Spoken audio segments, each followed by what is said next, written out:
Bienvenue dans Smart Bourse, votre émission quotidienne sur Smart for Change pour rester à l'écoute des marchés. Chaque jour, vous nous suivez en direct à la télévision à 17h via vos box. Vous nous suivez en live également sur nos réseaux sociaux et notamment sur le compte LinkedIn de Smart for Change. Et vous nous retrouvez évidemment en rattrapage tous les jours, en replay sur bismart.fr ou encore en podcast sur l'ensemble de vos plateformes préférées. Au sommaire de cette édition ce soir, nous évoquerons avec nos invités de Planète Marché dans un instant les grands enjeux des prochains mois et du quatrième trimestre de la fin d'année 2025, dans un moment où tout monte sur les marchés, quelles que soient vos convictions, que vous soyez convaincus du thème de l'IA, c'est un thème qui continue de très bien fonctionner et qui repart même de plus belle. On le voit avec des annonces aujourd'hui qui font bondir encore les titres liés à cette thématique, y compris dans le secteur automobile. Stellantis a publié de bonnes ventes trimestrielles, mais son partenariat élargi avec la start-up française Mistral AI booste également le titre Stellantis aujourd'hui sur le marché parisien. Et puis on notera le tour de table, ou en tout cas la cession d'actions de salariés d'OpenAI qui valorise l'entreprise désormais à 500 milliards de dollars, qui en fait la start-up, l'entreprise privée la plus valorisée de tous les temps. OpenAI qui a continué de nouer des partenariats avec de grands producteurs de puces coréens, en l'occurrence Samsung et SK hynix, qui vont participer au projet Stargate. Tout ça entretient ou ravive même encore plus la flamme autour du thème de l'IA, mais il n'y a pas que l'IA. Les marchés en Europe montent aussi sur le thème des infrastructures. Les small caps repartent de plus belle avec l'espoir ou les effets attendus du plan de relance en Allemagne. Et pour ceux qui s'inquiètent, il y a l'or qui sert de refuge, et c'est un refuge très performant, il faut le dire, puisque ce sera sans doute un des actifs qui aura enregistré les plus grandes performances au cours de cette année 2025. Voilà pour les sujets du jour dont nous discuterons avec nos invités de Planète Marché dans un instant. Et puis dans le dernier quart d'heure de Smart Bourse, un quart d'heure un peu littéraire, puisque nous accueillerons un spécialiste de la gestion d'actifs, bien sûr, qui a passé l'ensemble de sa carrière dans le monde de l'asset management et qui devient désormais romancier, avec en toile de fond l'histoire de la monnaie, l'invention du billet de banque. Éric Bourguignon viendra nous raconter effectivement ce qui l'a amené à écrire ce roman Le Billet. Nous parlerons évidemment avec lui également de la monnaie. C'est un des tropismes d'Éric Bourguignon et qui sera notre invité dans le dernier quart d'heure de Smart Bourse ce soir.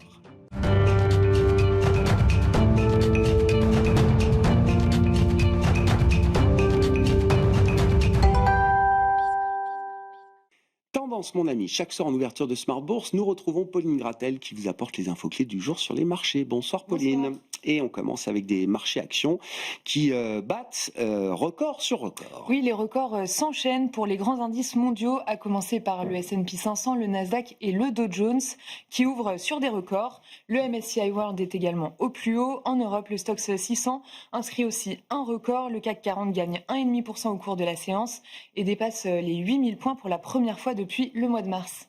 Et puis le mouvement haussier s'est également matérialisé ce matin en Asie. Oui, et d'ailleurs, le Hang Seng à Hong Kong est au plus haut depuis un an et l'indice Kospi sud-coréen a inscrit un record historique. Les marchés asiatiques sont portés par la thématique IA. Deux géants sud-coréens des semi-conducteurs, Samsung et SK hynix, s'associent à OpenAI pour participer au projet Stargate. Le projet Stargate qui avait été annoncé par Donald Trump au début de sa mandature en janvier dernier. Oui, les deux entreprises vont fournir OpenAI en puces qui seront destinées au centre de données du projet Stargate, un projet qui se chiffre à environ 500 milliards de dollars d'investissement. Dans le sillage de ces annonces, les valeurs de la tech sont en hausse. En France, ST Microelectronics gagne 2%, Soitec 5%, ASML et ASMI à Amsterdam grimpent de 5 et 6%. Dans les autres valeurs dont les parcours sont remarquables aujourd'hui, Stellantis est en tête du CAC 40. Le titre s'envole de 10% au cours de la séance après avoir fait état d'une remontée de ses ventes aux États-Unis de 6%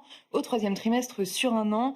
Toujours au sein du CAC 40, Thales est en hausse de 5% à la suite d'un relèvement de recommandations. Tesla, de son côté, dépasse également les attentes des analystes et le titre est en hausse à New York. Oui, les livraisons du constructeur ont en effet dépassé les attentes au troisième trimestre dans un contexte où les clients bénéficient d'un crédit d'impôt pour l'achat d'un véhicule électrique. Par ailleurs, Elon Musk devient la première personne à atteindre 500 milliards de dollars de fortune. Côté macro, les investisseurs ont pris connaissance du taux de chômage pour la zone euro. Oui, pour le mois d'août, le taux de chômage ressort légèrement supérieur aux attentes et au mois précédent à 6,3% de la population active, alors que les analystes tablaient sur un taux stable à 6,2%. Quels sont les mouvements observés aujourd'hui sur les marchés obligataires, Pauline? Aux États-Unis, le rendement à 10 ans évolue autour de 4,10%. En Europe, le rendement allemand de même échéance évolue autour de 2,70%. Sur le marché des changes, le dollar est stable et l'euro-dollar se traite autour de 1,1750. À noter, l'or est toujours au plus haut. Quel sera le programme de demain à l'agenda des marchés pour les investisseurs? Les investisseurs prendront connaissance de l'ISM Service américain de septembre. En zone euro, on regardera également le PMI Service de septembre ainsi que les prix à la production industrielle du mois d'août. Concernant le rapport sur l'emploi américain qui aurait dû être publié, il est à ce stade reporté sine die. Tendance, mon ami, chaque soir en ouverture de Smart Bourse, les infos clés du jour sur les marchés avec Pauline Gratel.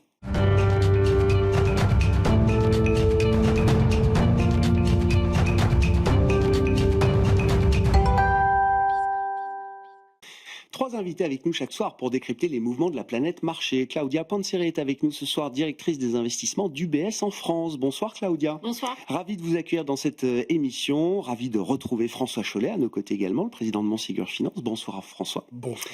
Et Bastien Dreux qui nous accompagne, le responsable des études et de la stratégie de CPR Asset Management. Bonsoir Bastien. Bonsoir. Je rappelle votre dernier ouvrage paru chez Debox Supérieur, votre maison d'édition depuis de nombreuses années. Un peu plus petit que les autres, j'ai l'impression, celui-là, les tendances économiques en 50 graphiques, panorama des tendances qui façonnent l'économie aujourd'hui et demain. À quoi ressemblera l'économie en 2030, 2040 ou 2050? Qu'est-ce qu'il y a de plus facile pour un économiste comme horizon de temps? 2030, 2040 ou 2050? C'est pas parce que la démographie, par exemple, c'est une affaire de temps long, c'est parce que ce sont des affaires de temps long que c'est facile. Que c'est plus facile pour autant? Ah non, non. On le voit bien, par exemple, avec la projection de la population mondiale. Ces dernières années, les Nations Unies l'ont revu à la baisse plusieurs fois, enfin même ça fait 4 fois de suite qu'ils le revoient à la baisse, la projection de population mondiale. Donc finalement, c'est parce qu'on parle de tendance de long terme que les choses sont faciles à prévoir. Même pour des tendances longues et lourdes, il y a des vibrations quand même très qui sont importantes à saisir. Sinon, on n'aurait pas Sinon, on se retrouver de toute bien façon. sûr. Mais oui, donc ce qu'on a essayé de faire, c'est de traiter 3 familles de sujets. Donc une première famille qui est un peu démographie, mondialisation, humanité, on va dire. Une deuxième famille qui est climat, transition énergétique. Une troisième famille qui est digitalisation, l'IA, diffusion de l'IA, les impacts sur la macro, etc. Très facile. C'est un one-pager à chaque fois avec un graphique d'illustration. Ça se lit comme les petits bouquins de révision pour le bac, quoi. Mais oui, c'est ça l'idée en fait. C'est d'avoir à chaque fois un graphique qui est génial. Visuel, qui est très parlant. Génial. Parce que généralement, ça peut être difficile pour les gens de s'y retrouver finalement dans ces méga tendances. Donc voilà, je trouve qu'un bon graphique bien choisi, ça permet de bien cerner les enjeux, quoi. Mieux vaut parfois un bon graphique qu'un long discours, effectivement. Exactement. Merci beaucoup Bastien pour cet ouvrage donc aux éditions Debox Supérieur. Alors je vous ramène toutes et tous peut-être à une réalité un peu plus immédiate. Claudia, comment vous regardez ces marchés-là? C'est ce que j'essaie de dire en présentation. Le thème de l'IA supporte les actions américaines, les actions asiatiques également depuis plusieurs mois maintenant. Alors la tech européenne est sans doute une portion assez faible, mais le thème des infrastructures ou de la relance en Allemagne porte aussi les marchés d'actions en Europe. Les small caps se sont réveillés déjà depuis plusieurs mois. Et puis je le disais, même pour ceux qui ont des inquiétudes, on trouve à la fois l'espoir d'un soutien de la Réserve fédérale américaine, pour ceux qui s'inquiètent d'une dégradation trop rapide peut-être de la macroéconomie aux États-Unis, pour ceux qui s'inquiètent des niveaux d'endettement atteints dans le monde aujourd'hui, l'or est un refuge très performant. Bref, quelles que soient les convictions des uns et des autres, j'ai l'impression qu'il y en a pour tout le monde dans ce marché-là. Je pense en fait que quand on discute avec les investisseurs, et plus particulièrement les investisseurs privés, la perception du risque est élevée. Mais en réalité, les choses ne vont pas très mal. Quand on regarde la publication de la croissance macroéconomique aux États-Unis, moi par exemple, je suis surprise pour voir comment la contribution des investissements devient un facteur portant. Et là, c'est toute la différence parce que pendant des années, on a regardé le marché de l'emploi. On regardait très attentivement si les créations d'emplois allaient s'effondrer, et là, on trouve un autre soutien des croissances. Un soutien des croissances qui est particulièrement important pour le PIB, et donc pour la croissance économique, mais très important pour la croissance des profits des entreprises.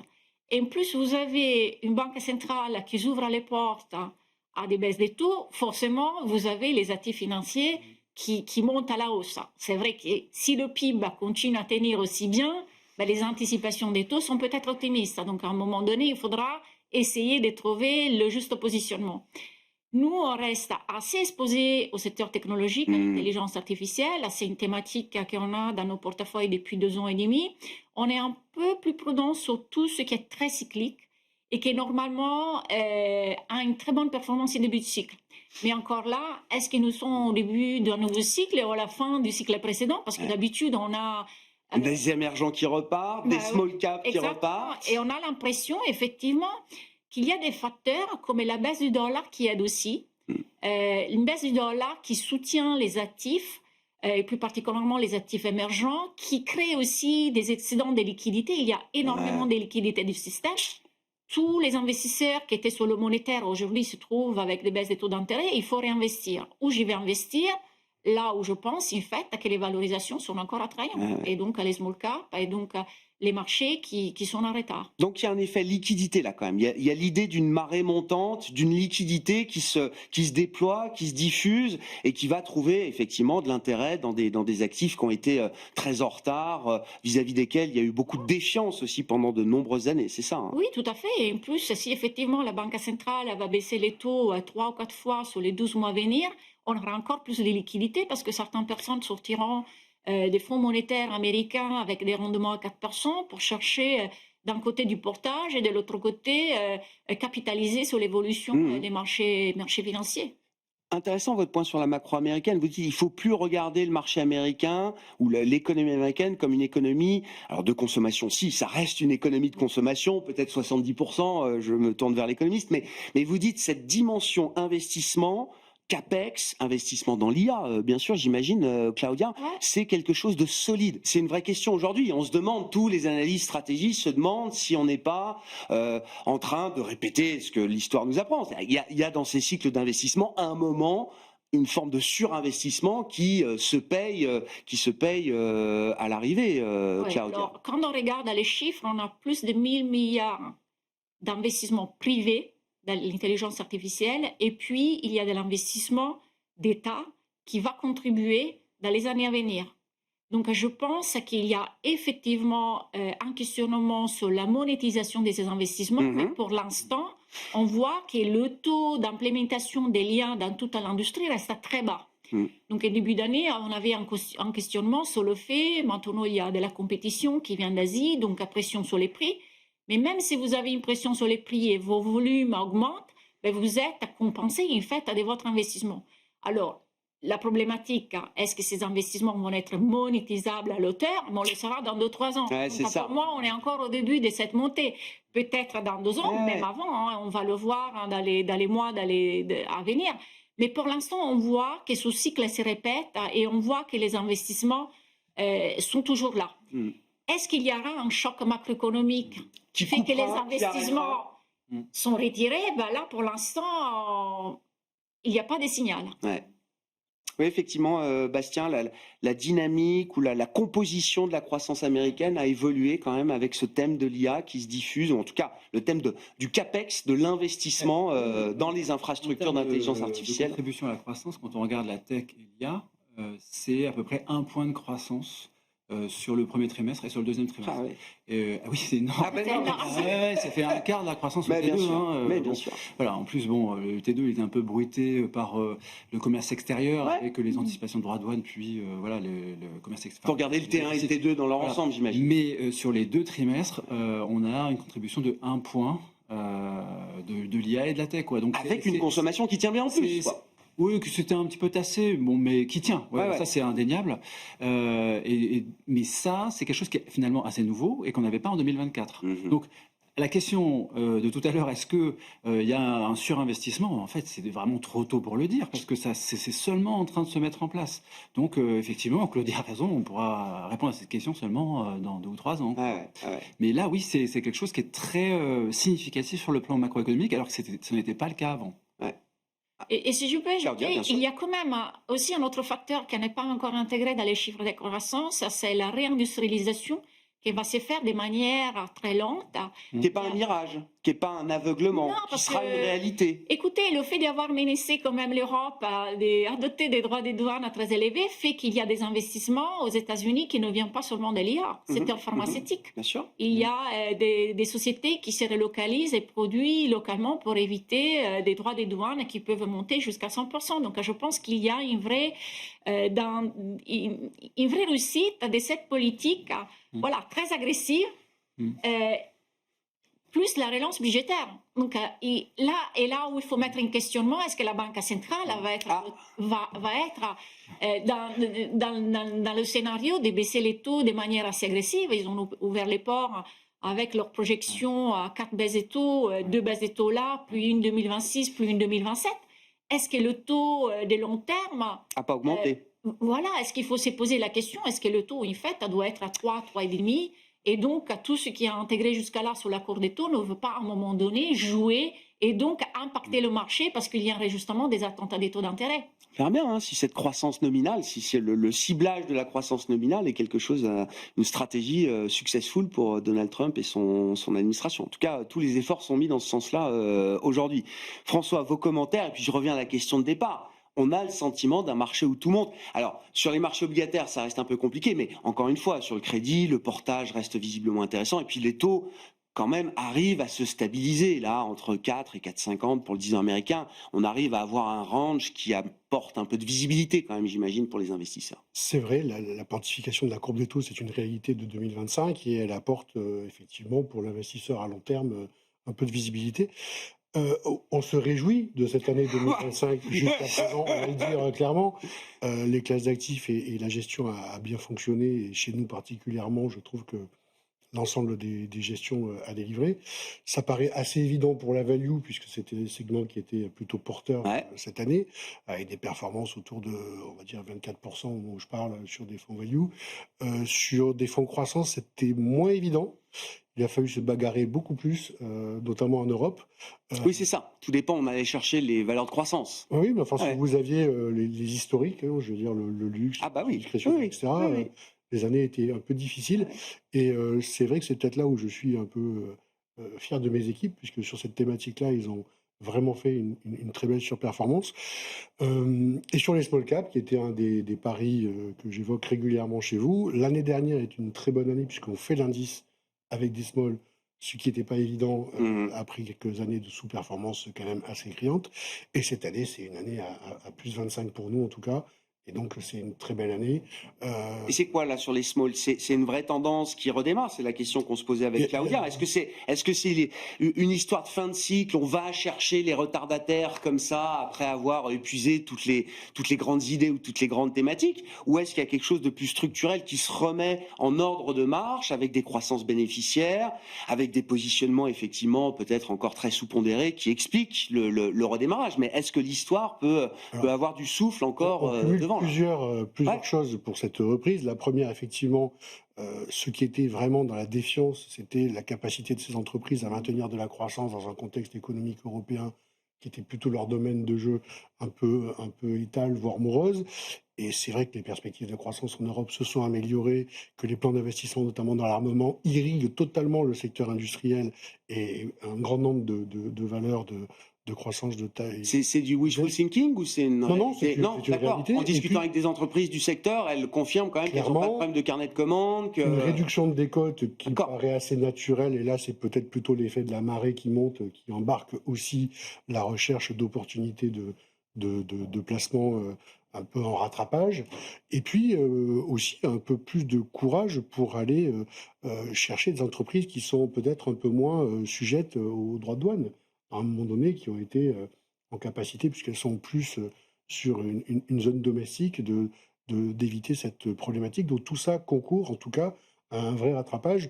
Il reste encore de la place, à mon avis, sur ce rattrapage, tout simplement parce que la décote qui avait été créée était assez historique. On était sur des niveaux de 15 ans inconnus depuis une quinzaine d'années. Bien sûr. Et c'est une thématique qui collecte à nouveau, enfin, qu'il y ait des effets de marché positifs, c'est une chose, mais est-ce que les fonds, les stratégies se remettent à collecter un peu? Est-ce qu'il y a de l'argent frais qui arrive dans C'est assez thème-là? étonnant. La gestion active a du mal à collecter, la gestion active action a du mal à collecter, parce que tout simplement, ce sont les ETF qui ont pris la main sur cette catégorie-là. Dommage, parce que dans l'univers des small caps, on peut se dire que la gestion active a encore vraiment des droits à faire valoir, entre guillemets. Alors, on a une particularité sur la gestion que nous faisons sur la gestion small, c'est qu'on a voulu s'exonérer de tous les biais et de connaissance des entreprises directes et de surreprésentation de zones géographiques ou de secteurs. Et donc, on a un portefeuille de 120 ou 130 valeurs, pas plus de 1,4% pour la plus très large, quoi. et un portefeuille qui tourne à peu près 3 fois par an. C'est extrêmement dynamique. L'idée pour nous, c'était d'avoir c'est quantitatif, presque. C'est systématique, quantitatif. Beaucoup, pas que. Ouais. On a une vraie approche sectorielle et top-down sur les choix, mais effectivement, le screening et le ranking des valeurs est fait par secteur, ensuite avec beaucoup d'outils quantitatifs qui nous aident à vraiment essayer d'attraper le bon momentum pour tirer la moelle de cette classe d'actifs. C'est pas évident. En revanche, pour adresser ce segment-là, quand on est allocataire, je tenais vraiment à avoir une approche assez large pour vraiment me positionner sur un secteur, sur un segment, sur une thématique, sans aller prendre de biais particuliers. Et ça nous a beaucoup servi que la France, à un moment donné, par exemple, ne représente que 14 ou 15% de l'actif des small du fonds. Donc voilà, si ce fonds vous intéresse, il s'appelle CPAM. La France et l'Allemagne, magnifiquement amené François. La France et l'Allemagne qui sont pour les small caps encore les deux marchés les moins chers d'Europe. C'est vrai. Il y a de très beaux marchés mais italiens. Il y a de très belles valeurs de croissance en Europe du Nord. Et en Europe du Nord aussi. On a beaucoup les de marchés de mid cap et de small cap qui sont de très beaux marchés profonds aussi et très intéressants. Comment vous regardez ces tendances? Alors, je mets les émergents aussi avec émergents, small cap, encore une fois, des thématiques ou des classes d'actifs, Claudia, qui ont presque désespéré les investisseurs pendant des années, de voir ces marchés retrouver de la surperformance, du rattrapage.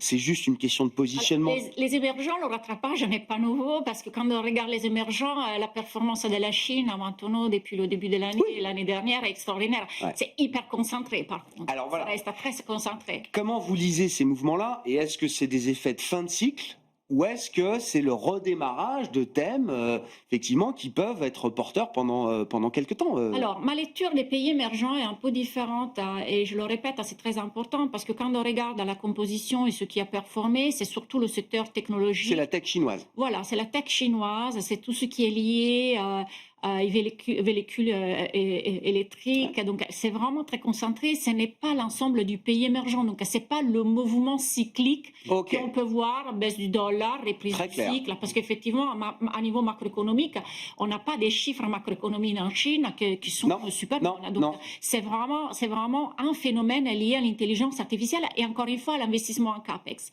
Sur la partie small cap, je pense là aussi, comme sur les small caps américaines, sur lesquelles nous, on est un peu plus prudents parce que la rentabilité n'est pas là, les taux d'intérêt sont très élevés encore, le coût des refinancements est beaucoup plus élevé qu'en Europe.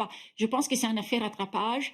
Les gens se sont dit, j'ai un peu raté le début de ce cycle, je vais chercher ce qui est en retard, qu'est-ce que je vais faire? Les valeurs sont pas chères. Les taux baissent, c'est très bien, j'achète les small caps américaines. Sur les small caps européennes, là c'est différent, parce que sur les small caps européennes, il y a un biais indiciel qui est lié à l'Allemagne. Ouais. Dans la composition de l'indice, l'Allemagne est particulièrement importante. Et effectivement, la relance en infrastructure, les dépenses en défense, là, ont vraiment joué un élément, je dirais, plus fondamental. Faut-il être encore investi là-dedans? Je pense oui, mais avec prudence. Pourquoi? Prudence parce que... oui, il y a une relance, une dépense qui va être très importante, mais pour l'instant, on a beaucoup de pays en Europe qui ne vont pas participer à 100% des dépenses par rapport au PIB. L'Espagne a dit non, l'Italie ne va pas le faire, la France a très peu de moyens et la France dépense déjà énormément par an une dépense militaire. L'Allemagne a beaucoup de marge, 200 milliards qui vont être étalés. Et on voit très bien les sociétés qui vont bénéficier de cette dépense avoir déjà augmenté de plus de 100% depuis le début de l'année. Donc là, il faut faire, selon moi, le travail en se disant, est-ce que cette société est capable de répondre au carnet de commandes? Est-ce que les croissances des profits vont suivre un mouvement qui est déjà intégré partiellement dans les prix? Et donc, il faut faire vraiment une sélection, la sélection des valeurs et des stock picking, et pas se mettre à son indice, parce que les indices aujourd'hui, partout dans le monde, sont très concentrés. Il y aura un moment de rationalisation Voilà. de ce mouvement. Je pense qu'il y aura un moment de rationalisation à partir du moment que vous comprenez bien qu'il n'y aura pas 800 milliards de dépenses en défense, que la relance budgétaire allemande va être faite sur 10 ans, que c'est beaucoup d'infrastructures et donc le multiplicateur économique n'est pas très élevé. Tous ces facteurs-là, je pense qu'il y aura une prise de conscience, peut-être même une prise de bénéfices, et là, il faudra refaire le travail des sélections. Donc, on a tout qui monte, mais pour des raisons différentes et pour, je dirais, des éléments qui peuvent être très, très différents selon les régions et selon les segments. François ? Sur les small caps, je partage cet avis. On a un premier mouvement de rattrapage qui entraîne toute la flotte à peu près de manière similaire. Et puis, la deuxième étape, c'est maintenant faire le tri pour continuer l'histoire, effectivement. Peut-être que le stock picking va retrouver cette lettre de noblesse, mais je pense que c'est valable à peu près sur tous les marchés qui sont correctement valorisés aujourd'hui. On est dans une période, nous, qui avons été bien challengés par les indices, il faut le dire, parce qu'ils ont été extrêmement performants dans leur mouvement ces dernières années, dans une période qui s'ouvre pour nous, en tout cas, où on espère pouvoir recréer de manière significative de la surperformance par rapport à ces indices et justifier effectivement nos frais de gestion qui sont... non, mais ce qui sont plus élevés que des frais de gestion dans l'univers ETF. Pas toujours, et c'est peut-être quelque chose... Vous êtes aligné sur le prix des ETF, François ?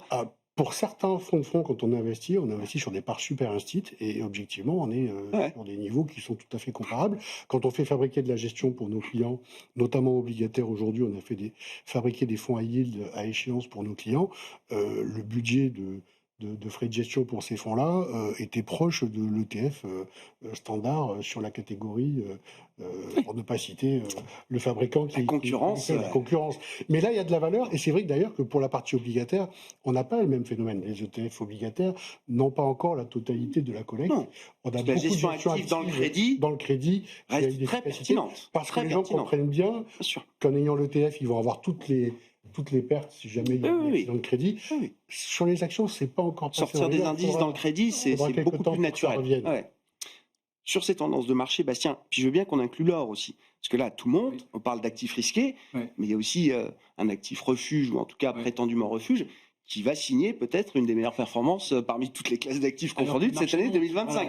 Alors que le marché d'actifs risqués monte. Mais oui, là, donc je n'ai pas regardé, mais je crois qu'on est pour l'or plus 45 en dollars, plus 46% depuis le début de l'année. C'est la meilleure année du siècle pour l'or. C'est la meilleure année depuis les années 70. Depuis 1979. 79, effectivement. Et en fait, là, on a vraiment le conjoncturel qui rejoint le structurel, quoi. Le structurel, c'est les inquiétudes par rapport à la dette publique. Ce ne sont pas des choses qui vont s'arrêter. On va toujours s'inquiéter de la dette américaine, peut-être de la dette en Europe ou au Japon. Donc ça ne va pas s'arrêter. L'indépendance des banques centrales, les inquiétudes là-dessus, ça ne va pas s'arrêter non plus. On a tout ce qui est relatif aux incertitudes géopolitiques. Et malheureusement, je ne pense pas que ça s'arrête prochainement. Et même il faut se préparer à des scénarios un peu plus difficiles. Musclés. Et on a aussi, j'ai oublié un élément. Qu'est-ce qu'on avait donc la dette, les risques géopolitiques. Les gelées, c'est les taux réels. Oui, l'inflation. Voilà, j'avais aussi la dédollarisation. Ah oui. Mais il y a quand même un peu de tendance de dédollarisation. On a vu les réserves d'or supplantent les réserves de trésorerie, c'est ça, quand on prend toutes les grandes banques centrales. Ça, c'est vrai. À commencer par les émergentes. Oui, c'est vrai, mais c'est quand même largement lié à la valorisation. L'effet de marché. C'est vraiment l'effet de marché qui fait que aujourd'hui, dans toutes les réserves mondiales, effectivement, l'or est plus détenu que les titres du Trésor américain. Donc c'est la première fois depuis les années 90.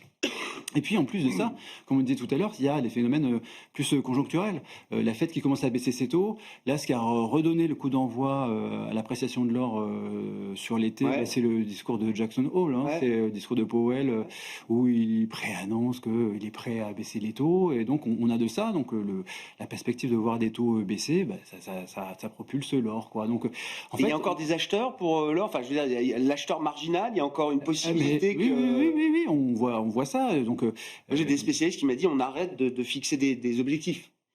C'est-à-dire qu'on est dans un tel momentum, là, on est à dans un 3800. tel thème d'investissement que... On est à 3800 $ l'once. Goldman Sachs parlait de 6000 $. Goldman a dit voilà. Voilà. Mais- Vendons. Alors, vendons. Faisons une pause. non, mais tout ça pour dire que, en fait, quand on a vraiment une conjonction de facteurs qui ne vont pas s'arrêter, Ouais. je pense que le profil est quand même asymétrique. Ouais. Et sur ce marché-là, et nous, c'est notre conviction, et on a un fonds de minières Bien sûr, CPR, bien sûr. et qui marche très bien, et les minières... Parce que derrière l'or, c'est aussi l'argent, c'est aussi d'autres Exactement, métaux, tout à fait. alors précieux. On attend de voir aussi peut-être le démarrage des métaux industriels. Enfin, il y a quelque chose qui se passe aussi dans le comportement des matières premières en général. Quand on peut-être, regarde le cuivre, si on met le pétrole de côté. le cuivre fait une très bonne année Bien aussi, sûr, par exemple. bien Là, sûr, on est bien sûr. quasiment sur du plus 20% depuis le début de l'année. C'est une très bonne année pour le cuivre. Ouais. Et on n'est vraiment pas très loin des plus hauts historiques pour le cuivre. Claudia, sur l'or en tant que tel, est-ce que c'est encore un actif de couverture? Est-ce que ça sert à hedger des portefeuilles ou des craintes? Ou est-ce que c'est plus que ça désormais? Est-ce que c'est devenu un thème d'investissement à part entière? Je pense que c'est un peu les deux, mais surtout, les gens sont très inquiets d'avoir une correction simultanée sur l'obligataire et sur les D'accord. actions Tout qui qu'on a baisse en vécues même en temps. 2022. Bien sûr. Et ils cherchent Ouais. à des actifs décorrélés. Comprends. Et en sachant qu'il y a quand même cette problématique des dettes qui va peser sur la partie longue de l'accord des taux, Exactement. voilà, là ils se disent, si j'ai une correction et cette correction est due au fait qu'il n'y a pas de baisse des taux ou qu'il y a des baisses des taux, mais donc les attentes d'inflation vont remonter, et donc mes taux longs On fait plus confiance aux 60-40. Nous, ça fait longtemps que Ouais.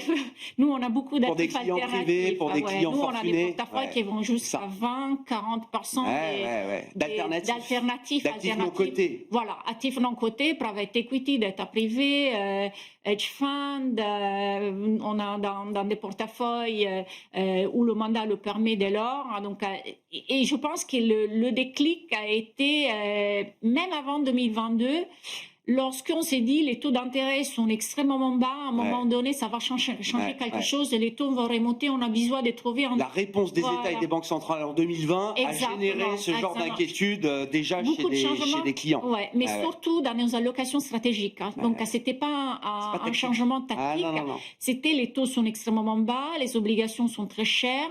Demain, on peut avoir une inflation très élevée et donc, qu'est-ce qu'on achète dans les portefeuilles pour diversifier? Ça a bien marché parce qu'on a ajouté pas mal d'alternatives et puis des stratégies dérivées et linéaires solaires. Donc, en fait, ça performe bien. Et ça fait maintenant 2 ans qu'on a des questions. Est-ce que ça continue à monter? Ça continue à monter. Oui, et alors, qu'est-ce que vous dites? Parce que là, tout le monde est d'accord. Je crois que tout le monde a vu la hausse de l'or.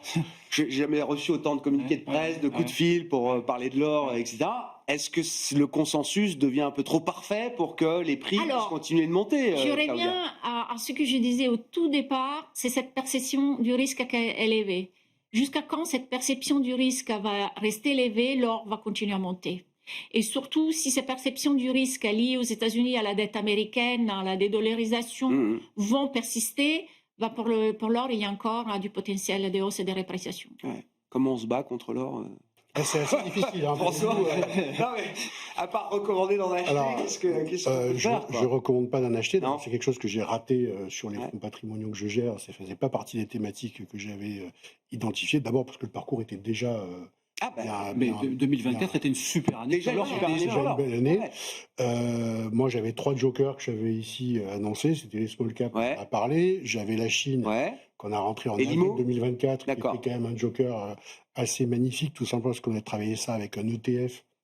Vous voyez, comme quoi je ne suis pas totalement fermé. Mais c'était surtout la seule façon d'avoir 33% sur 2 valeurs qui étaient Tencent et Alibaba. L'ETF sur le MSCI China fait ça. Et il a pris 60... Oui, Alibaba a dû prendre 200%. 70 à 121, je crois, euros aujourd'hui. Donc c'est une très belle performance en un an. Et puis le dernier point qui était important, c'était l'immobilier coté. On est à plus 9,5 depuis le début de l'année sur cette thématique-là. C'est pas un échec, mais je reconnais que je me serais beaucoup simplifié la vie si j'avais mis plus d'or dans les portefeuilles et dans les allocations. Et comment vous comprenez ce mouvement sur l'or alors? C'est aussi un mouvement de thésaurisation et de spéculation, il ne faut pas se leurrer. C'est un mouvement qui, à un moment donné, attire les investisseurs tout simplement parce que ça monte. Et donc, ça fait partie aussi des choses qu'on a, pour expliquer en tout cas le rythme actuel de progression de l'or, on est dans ce C'est 10% en septembre encore, là. Voilà, donc c'est juste pour dire que Il y a du fondamental et vous avez tout à fait raison de le rappeler. Et toutes les raisons sont bonnes du point de vue fondamental, mais il y a aussi l'emballement qui est simplement un effet de momentum qui attire les Le investisseurs. retail chinois a acheté beaucoup d'or, visiblement. Ouais, et en même temps, je Claudia. pense qu'il y a un comportement des banques centrales qui a changé un tout petit peu et qui joue énormément parce qu'ils remplacent en fait leur détention d'obligations américaines par la détention de l'or. Et on le voit quand on regarde les banques centrales des pays émergents, que ce soit la Chine, que ce soit l'Inde, et même des autres banques centrales d'Asie, globalement augmentent leur détention. Donc, je ne sais pas si c'est seulement spéculatif. Oui, peut-être il y a certaines personnes qui aujourd'hui rentrent en se disant, bah, en fait, ça monte, donc je joue le momentum. Mais de l'autre côté, il y a un changement structurel de la composition des bilans des banques centrales. Bah, à propos des réserves de change, je vous laisse commenter, Bastien, mais alors, qui sera l'acheteur marginal de Treasuries demain? Mais je veux bien qu'on dise un mot de l'Europe aussi à ce sujet, parce que c'est vrai que, pour le coup, les obligations souveraines européennes sont assez stables. Alors, il y a eu les effets du plan de relance en Allemagne, il y a eu les baisses de taux de la Banque Centrale Européenne, mais tout ça semble avoir été parfaitement bien intégré, au point que la situation est presque figée. Qu'on regarde les taux absolus ou les spreads, malgré les turbulences politiques ici et là, les choses sont assez figées. En fait, on aurait pu vraiment avoir peur avec le quantitative tightening de la BCE. Parce que bon, chaque année, les États de la zone euro émettent, on va simplifier, on va dire 500 milliards d'euros par an, et la BCE remet actuellement 500 milliards d'euros de titres sur le marché en même temps. Donc on aurait pu se dire comment ça va se passer, qui va acheter, quoi. Et en fait, on se rend compte que finalement ça se passe très bien. Et qui achète, quand on regarde les détentions, etc., c'est vraiment les banques commerciales de la zone euro. Pourquoi? Parce qu'en fait, elles ont été sevrées pendant des années, finalement, pas dans tous les pays, mais je parle surtout de la France et l'Allemagne. On avait cassé ce lien entre les souverains et les banques post Exactement. Et quand on regarde, par exemple, souveraine. les banques françaises et allemandes, la part du bilan qui est détenue en titre du Trésor, enfin en Govie, c'est devenu très très bas. On est sur du 2 ou 3%, alors qu'il y a 10 ans, on était un petit peu au-dessus quand même. Donc il y a vraiment de la place. Et puis aussi, ce mouvement de quantitative tightening, c'est quoi? C'est un peu technique, mais c'est de la destruction de monnaie banque centrale, c'est la destruction des réserves qui sont détenues par les banques commerciales à la Banque centrale européenne. Donc on leur supprime un actif complètement sans risque qu'ils détenaient à la Banque centrale, qui était très liquide et qui rapportait 2% vers le taux de dépôt. Qu'est-ce qu'elles font? Elles vont chercher l'actif sans risque, elles vont reprendre des govies en fait, et c'est exactement ce qui est en train de se passer actuellement. Et ça tient, ce schéma-là, et peut tenir ça peut face aux échéances qui arrivent aussi, d'émissions de dette de 2026. Ça va pas durer un siècle. Mais en tout cas, là, on va dire à moyen terme, il y a encore vraiment de la place pour absorber des govies zone euro. Bon. C'est en tout cas, là, on le voit bien. Et ce qui est un peu rassurant aussi, quand on regarde ces statistiques, c'est de voir que il y a plus de détentions transnationales. C'est-à-dire une banque allemande qui va avoir des govies français ou une banque française qui va avoir des govies italiens, par exemple. Et bien ça, ça avait pas disparu, mais ça avait très fortement diminué pendant la crise de la zone euro. Et là, on voit que c'est en train de se reprendre. Donc ça, c'est quand même un élément. Mais une forme de convergence ou de reconvergence. Ça, c'est quelque chose mis en place.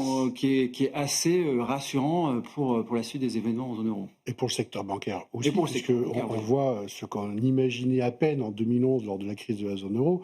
On voit des banques commencer à partir à l'assaut des banques outre leur nationalité, donc que ce soit en France vers l'Italie, l'Italie vers l'Allemagne, etc. On a des vrais mouvements de consolidation bancaire européen, et ça, c'est quand même de nature à nous rassurer sur ce qu'il y a dans les bilans et hors des bilans. Il y a une forme d'unité qui se met en place aujourd'hui en Europe, des banques allemandes qui achètent de l'OAT française, des banques qui sont capables de se rapprocher malgré les frontières, Claudia. C'est nouveau quand même. Moi, je pense qu'il y a encore énormément de travail à faire. On essaie de trouver du bon là-dedans. C'était avant avec Claudia. En fait, j'ai beaucoup de doutes. Alors, peut-être pour revenir sur la dette allemande et le niveau de taux d'intérêt, c'est la chose qui me surprend le plus cette année. Que les taux allemands soient pas plus élevés? Qu'ils soient pas plus bas. Ah, pas plus bas. Effectivement, parce qu'on est quand même dans un environnement déflationniste. Je peux me permettre, en zone euro, on pourrait être surpris par une inflation qui surprend à la baisse. Et en même temps, des investisseurs sont inquiets de la relance budgétaire, alors que la marge pour augmenter la dette en Allemagne est très élevée. Et donc, ils s'inquiètent de la remontée des taux longs en Allemagne. Alors moi, si j'avais un actif défensif à avoir dans mon portefeuille, ce serait du Bund. Si on veut acheter comprends. quelque chose qui n'est pas cher, Parce que vous imaginez que les effets du plan de relance n'auront pas un impact délirant sur l'inflation allemande, Non. par exemple? non. Quand on regarde aujourd'hui la marge dette par rapport au PIB, le déficit allemand et puis la relance budgétaire qui va être faite sur 10 et 12 ans, Ouais, je comprends. avec un tout petit peu de création, de croissance, alors que c'est un pays qui a une croissance zéro depuis 2 ans. Si j'avais un actif à détenir, ce serait le Bund d'aller Ouais, Portugal. ouais. Parce qu'aujourd'hui, on est à 2,7%. Ah bah oui. C'est un bon Pour prix, moi, là. c'est Ouais, ouais. c'est pas cher du tout. Et Ouais, par ouais. rapport à des actifs comme l'or ou des actifs défensifs, c'est un bon marché. Ouais, ouais. Ah, intéressant. Tiens, le Bund refuge, effectivement. Bon, Pas le oublier, carré n'est hein, pas très mais- intéressant, Non, non, mais... ouais. mais bon, ça reste du carré défensif. À propos de déflation, alors non, du coup, la question c'était quand même sur... Non, mais parce que ça nous amène à la BCE, mais je voulais qu'on dise un mot de la Fed, Oui. enfin, surtout de l'emploi américain. Ouais. Vous suivez ça de manière assez obsessionnelle, enfin c'est le métier d'ailleurs, Bastien, qui vous pousse à suivre... J'aime bien quand même, À suivre hein. les données du marché du travail américain. Je sais que c'est un de vos dadas. Qu'est-ce que vous pouvez nous en dire quand on est un peu dans le brouillard comme ça, avec la question de la fiabilité des données, et puis même la question de l'absence de données à très court terme, puisque c'est probable qu'on n'ait Là, pas les les NFP statistiques vendredi. Les statistiques qui sortent sont pas bonnes, quoi. C'est pas catastrophique. On n'a pas des destructions d'emplois pour 100 000 par mois. Mhm. Là, quand même, un ADP qui sort à moins 32 000, Ouais. c'est dans le secteur privé, c'est quand même vraiment pas terrible. En plus de ça, cette semaine, il y avait aussi les statistiques de taux d'embauche. Quand on regarde le taux d'embauche, on est au plus bas depuis 2011. Encore une fois, c'est pas catastrophique, c'est pas une chute qui est verticale. Ils disent c'est low hiring, low firing. Et- On n'embauche pas, mais on vire pas non plus. Mais le problème, c'est qu'au bout d'un moment, le low hiring, il va faire que le taux de chômage va remonter. Et il y avait une autre statistique aujourd'hui qui est un peu moins regardée, c'est un cabinet qui s'appelle Challenger Gray, qui calcule le nombre de licenciements, mais aussi de programmes d'embauche. Et le programme d'embauche, là, ça n'a jamais été aussi bas, en fait. Là, quand on compare ce qu'on a en septembre 2025 par rapport à septembre 2024, on a une baisse de 70%. Et c'est tout secteur confondu. Oui, c'est tout secteur D'accord. confondu, oui. Et donc, il se passe manifestement quelque chose sur le marché du travail. Parce que justement, d'habitude, on se dit, on ne sait pas si ça a vraiment baissé, monté, parce que c'est pas très fiable. On s'est arrivé plein de fois sur ce plateau. C'est des chiffres révisés quand on se dit fortement, ça, voilà. il faut le dire. à chaque Et fois. là, vraiment, il y a tout va dans le même sens. D'accord. C'est quand même assez rare que tout aille dans le même sens pour ces statistiques en particulier. Et donc, ça veut dire que vraiment, il se passe quelque chose. Et on espère que la Fed va le voir quand même à un moment donné. Parce que, en fait, ce que j'ai fait, c'est que j'ai regardé. Parce que là, vous dites avec une première baisse délivrée là en septembre, ils n'ont pas. Le discours qui entoure cette baisse Non. de taux vous fait dire qu'ils n'ont pas totalement pris conscience de ce que vous voyez, Non, vous. Je pense pas. Je d'accord. pense pas. J'ai regardé sur les 5 Donc, ans. il fallait faire 50 alors. La question se pose. Bah, Et quand j'ai regardé sur les 50 dernières années, quand le marché du travail américain a ralenti comme il ralentit actuellement, qu'est-ce qu'avait fait la Fed? Donc ça couvre comme les années Volcker, etc. Ah. Bah, même quand il y avait Volcker, quand ça ralentissait comme ça, il baissait très fortement les taux directeurs. Alors peut-être pour la remonter 12 mois après, mais il les baissait très très fortement. Et donc ça quel arrivait que soit le niveau d'inflation. quel que soit le niveau d'inflation. Et c'est là qu'on se dit, bon, l'inflation, ok, elle n'est pas à 2%, mais elle n'est pas à 5% non plus, quoi. Donc, mais en revanche, sur l'autre côté, sur le mandat de plein emploi, ça va pas du tout, et c'est vraiment en train de se détériorer fortement. Donc, on espère vraiment Et qu'ils comment vous vont bien. comprenez leur prudence alors? Parce que vous estimez être une prudence peut-être un peu. Je pense qu'il y a une prudence excessive, puis après, je pense que malgré tout, ils se sont un petit peu enfermés dans une sorte de posture par rapport à l'administration. Il y a un peu de ça. Et il y a aussi le fait que la guerre commerciale, c'est quelque chose qu'on n'a jamais vu de notre Oui, je vivant, on va comprends. dire que Oui. c'est quelque chose dont ils ne connaissent pas les effets. Voilà, la dernière fois qu'on a vu... Puis le transitoire fait peur, l'idée d'affirmer que les hausses seront one-off, temporaires, etc. Exactement. Et donc je pense qu'il y a une part d'incrédulité par rapport à ça. Ouais. Ils ne savent pas vraiment à quoi s'en tenir. La dernière fois que les droits avaient monté aussi fortement, c'était dans les années 30. Quoi. Donc voilà, c'était il y a un siècle et l'économie était complètement différente. Donc voilà, Bon, ils savent en pas. tout cas, le marché attend une prochaine baisse de taux fin octobre à l'occasion de la prochaine réunion de la Fed. Sur la fonction de réaction de la Fed aujourd'hui, Claudia, qu'est-ce Si que je vous veux, moi comprenez? je pense qu'en fait, la Fed a raison à ne pas baisser les taux de manière agressive parce qu'il y a quand même un certain équilibre entre offre et demande. Il y a moins d'offres, mais il y a moins de demandes. Donc en fait, je me demande où est le point où le marché du travail peut se stabiliser. Donc oui, on a moins de créations, mais on a moins des immigrés et on a moins de demandes. Donc en fait, le taux de chômage va peut-être pas remonter de manière assez Donc il y a les rapide. pas à pas, finalement, ça peut être une... Moi, je ça pas peut justifier. l'impression, mais encore une fois, quand on voit les chiffres de croissance, ben, on n'est pas dans un environnement des ralentissements macroéconomiques qui pourrait donner vie à un effondrement du marché Oui. de Et l'emploi. après, tout l'investissement qu'il y a dans la tech et dans l'IA, est-ce que ça crée C'est- vraiment des emplois? C'est un bon point, oui, Ouais, c'est vrai. c'est pas C'est vrai que sûr. ça ne demande pas beaucoup de ressources. Ça dope les profits des entreprises Oui. qui sont C'est positionnées ça, dessus, voilà. mais ça ne veut pas forcément dire plus d'emplois. On a vu d'ailleurs que quelques coupes commencent à apparaître. Microsoft ou d'autres commencent à se séparer de quelques centaines ou quelques milliers de personnes. Un mot rapide sur la Oui, Fed, ça fait 2 points François. de vigilance. Premier point de vigilance, on arrive en publication de résultats. Oui, du semaine troisième prochaine, ça trimestre, qui repart. seront quand même celles Ouais. du trimestre où on a eu les augmentations de tarifs. Donc Ouais. ça va être peut-être l'occasion d'avoir un peu de volatilité, en tout cas sur les publications des entreprises. Et puis peut-être deuxième point de vigilance, le marché attend beaucoup des baisses de taux et on le voit dans les multiples qu'on a sur les valeurs de croissance. Il ne faudra pas que la Fed déçoive en 2026. Oui, le marché voit une prolongation des baisses de taux au-delà de cette fin d'année 2025. Merci beaucoup à vous trois d'avoir été les invités de Planète Marché ce soir. François Chollet, Montségur Finance, Claudia Panzeri, UBS France et Bastien Dru, CPR Asset Management.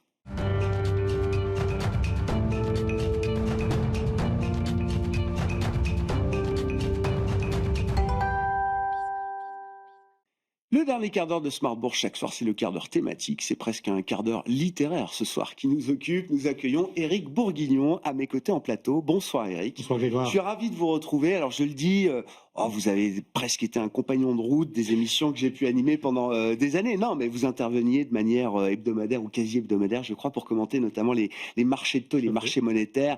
Vous avez fait toute votre carrière dans l'asset management. Je vous présente également comme auteur aujourd'hui, puisque ce qui vous amène, c'est le premier roman que vous avez publié, qui s'appelle Le Billet, qui a été publié aux éditions Arnaud Franel, qui est un roman historique et économique. Vous aviez déjà publié avant cela pas mal d'ouvrages économiques, il faut le dire, Éric, notamment autour de la monnaie. Il y avait eu Alerte au tsunami monétaire, c'est ça, un de vos précédents ouvrages, Éric. Et donc là, on est sur l'idée d'un roman, mais rien que le titre nous dit quand même que vous avez pas complètement abandonné le tropisme qui vous a animé pendant plein d'années, qui est la question de la monnaie en général. Quelle a été la démarche? Ça m'intéresse toujours, après des dizaines d'années passées dans le monde de la finance. Qu'est-ce qui vous a amené à choisir ce format du roman et qu'est-ce que vous avez voulu raconter avec le billet, Éric? Écoutez, vous l'avez rappelé, hein, j'ai beaucoup écrit dans ma carrière, j'ai envie de dire, notamment sur la monnaie, qui est mon dada, vous l'avez également dit. Et je me suis dit, ça pourrait être intéressant, voire amusant, d'écrire un livre qui parle de monnaie, mais qui n'est pas un livre... Sur la monnaie, oui. En tout cas, où la monnaie est un des thèmes, voilà. Donc c'est ce qui m'a... Et alors, quelle est l'histoire? Moi, je veux bien que vous le racontiez. Il faut le vendre, ce livre, Éric, là. Je ne vais pas dévoiler toute l'histoire, mais... Non, c'est l'histoire d'une jeune aristocrate qui quitte sa province pour monter à Paris chez une tante et essayer de se faire une vie un peu plus palpitante qu'à la campagne. Et elle rencontre un banquier. Et de cette rencontre va naître une invention géniale qui est le billet de banque. Voilà. Donc c'est un peu le fil conducteur de l'histoire, mais qui aborde d'autres thèmes qui me sont assez chers, comme le goût pour l'histoire ou la littérature du 19e siècle, par exemple. D'accord, il y a toutes vos passions, vos centres d'intérêt se retrouvent, certaines en tout cas se retrouvent dans ce livre. Alors c'est vrai que moi je vais garder le côté billet, l'invention du billet de banque, enfin en tout cas c'est une des toiles de fond de cet ouvrage. Ça nous ramène évidemment au sujet de la monnaie, un de vos sujets de prédilection. Comment vous regardez, alors avec un peu de recul, de détachement peut-être aujourd'hui, vous n'êtes plus dans l'industrie de la gestion d'actifs en tant que telle, Éric, comment vous regardez les questions qu'on se posait encore sur ce plateau juste avant que vous arriviez? Il y a visiblement une inquiétude un peu généralisée autour de la question de la valeur de la monnaie ou des monnaies fiduciaires, comme on dit. Le dollar, mais peut-être l'euro, le yen ou d'autres grandes devises, effectivement, qui sont généralement perçues quand même encore comme étant des piliers de notre système financier. Non, mais je crois que cette crainte est justifiée. Je faisais un petit calcul juste avant de venir sur le plateau. Depuis la création de l'euro, l'inflation en France a été de 52%. D'accord. Donc la BCE était quand même censée préserver son objectif. On est à plus de 2% en moyenne, quoi. Voilà. Plus de 50%. Ouais, donc on ne peut pas dire qu'elle a assuré la stabilité de la monnaie. Ça, c'est pas vrai, quoi. Voilà. Ça, c'est le premier point. Le deuxième point, c'est que, c'est à mon avis beaucoup plus grave, la BCE, comme d'autres, a complètement rompu l'idée d'une banque indépendante qui était là aussi dans les statuts de la banque des traités européens. Avec le quantitative easing, le quoi qu'il en coûte, pas le dernier. Non, l'originel. Non, mais vous inquiétez pas. Alors là, j'ai été le gardien du temple. Quoi qu'il en coûte, il n'y en a qu'un seul. Enfin, le premier, en tout cas, c'est celui de Mario Draghi. Donc, celui de Mario Draghi. 26 juillet 2012. Oui. Ce jour-là, la BCE a perdu, de fait, toute indépendance. Et ça, je crois que c'était un grand changement. Alors, je ne dis pas qu'il ne fallait pas le faire. Je dis simplement que c'est plus une banque centrale indépendante depuis maintenant assez longtemps. Et donc on se berce d'illusions en imaginant que les banques centrales sont encore indépendantes aujourd'hui. La question se pose désormais autour de la réserve fédérale américaine, parce qu'on voit les pressions politiques. Et donc moi, les questions que je pose, quel est le degré d'indépendance que la Fed arrive à conserver, etc. Pour vous, c'est presque un faux débat, quoi. Tout à fait. Aux États-Unis, au moins c'est clair, puisque le président Trump ne cache pas ses intentions. En zone euro, c'est plus subtil. C'est plus de fait qu'on n'est plus indépendant pour soutenir les États, les déficits budgétaires notamment. Donc oui, les banques centrales ne sont plus indépendantes, c'est absolument certain. Ouais. Et donc, les investisseurs ont raison de s'inquiéter sur la valeur de ces monnaies. Alors fiduciaires, vous dites vous monnaie bancaire même, c'est ça Oui, enfin, l'essentiel de notre monnaie actuellement, c'est la monnaie de banque, créée par les banques privées et par la Banque centrale. Ouais. Et donc oui, ces inquiétudes sont légitimes. Oui, à mes yeux, tout à fait. Et alors, est-ce que ces inquiétudes amènent à considérer la possibilité d'un autre système? Un système qui reposerait alors sur ce que certains considèrent déjà comme étant des monnaies. Je parle des cryptoactifs, des devises alternatives. Chacun, en fonction de ses convictions, les appelle comme il le souhaite. Mais est-ce qu'on peut imaginer, dans un exercice prospectif, l'émergence d'un système alternatif? Alors, les crypto-monnaies, en tout cas le Bitcoin, que je connais un peu mieux que les autres, a deux mérites. Il a deux mérites, le Bitcoin. C'est que, premièrement, il n'est pas une monnaie de banque.